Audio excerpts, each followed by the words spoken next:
বান্দরবনে হচ্ছে আজকেই ফার্স্ট টাইম এসেছি, আর এটা ডে টু ডে একটা এজেন্টের মাধ্যমে এসেছি। তো এখানকার হচ্ছে পরিবেশ আমার কাছে অনেক ভালোই লেগেছে আর খুবই এনজয় করছি। আমরা 4 জন হচ্ছে ফ্রেন্ড এসেছি, খুব ভালো লেগেছে আমাদের। প্রথমে আমরা হচ্ছে নীলগিরিতে গিয়েছিলাম, তারপরে চিম্বুক পাহাড়ে গিয়েছি, আর এখন হচ্ছে নীলাচর এসেছি। তারপরে হচ্ছে বিভিন্ন স্পটে হচ্ছে ছবি তুললাম, এখন হচ্ছে নীলাচরে আসছি, আর চিম্বুক পাহাড়ে গিয়েছিলাম। আমার কাছে ভালো লেগেছে হচ্ছে আপনার যেমন নীলগিরি আমার কাছে খুব ভালো লেগেছে, নীলাচলটাও খুব ভালো লেগেছে। পাশাপাশি হচ্ছে আমরা আরও কয়েকটা জায়গা ঘুরে দেখলাম, যেমন ঝর্ণাটা আমরা দেখতে পারিনি, কিন্তু নীলাচলে বসার একটা খুব সুন্দর পরিবেশ আছে, কিছুটা পার্সোনাল সময় কাটানো যায় পরিবারকে নিয়ে ছুটির দিনে, একটু ভালো লাগে আর কি।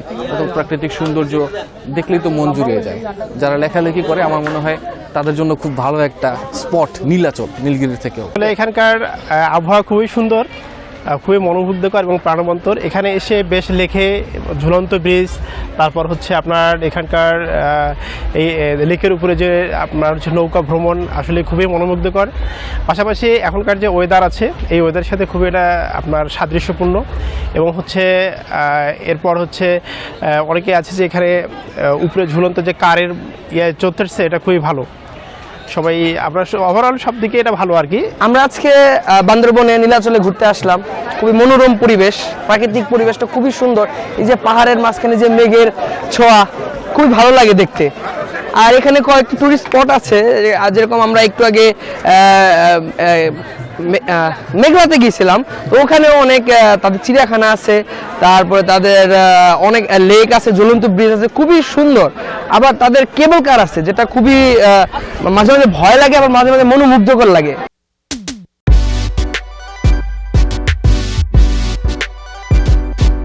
আমরা গাইবান্ধা থেকে 8 জন এসেছি। আমরা এমনিতেই সময় কম পাই, একটু সুযোগ করে এসেছি। আমরা এখানে 3 দিন থাকবো। এটা প্রথম মেঘলা রিসোর্টে আসলাম, তারপরে নীলাচল যাব। অনেক সুন্দর লাগতেছে, তবে ছুটির দিন বেশি, মানে ছুটির দিন হয় লোকজনের একটু ইয়েটা বেশি মনে হচ্ছে, গ্যাদারিংটা বেশি মনে হচ্ছে। প্রাকৃতিক সৌন্দর্যের ভরপুর আমাদের বান্দরবন। আমার মনে হয় যারা বাংলাদেশকে নতুন করে চিনতে চান তাদেরকে অবশ্যই বান্দরবনে আসতে হবে।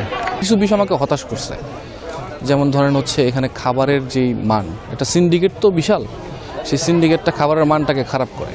এবং যদি ঘোরার জায়গা বলেন, চাঁদের গাড়িরও মোটামুটি একটা সিন্ডিকেট থাকে, সেখানে হচ্ছে তাদের ভাড়াটা ফিক্স থাকে, এটা কোনো বিষয় না। কিন্তু 12 জনের জায়গায় 13 জন 14 জনও তারা নিচ্ছে। এটা কিন্তু অন্যান্য যাত্রী যারা আছে তাদের জন্য কিন্তু একটু সমস্যাকর। আর হচ্ছে বাকি স্পট খুব সুন্দর, কিন্তু আমার মনে হয় আমাদের একটু পরিষ্কার থাকা উচিত।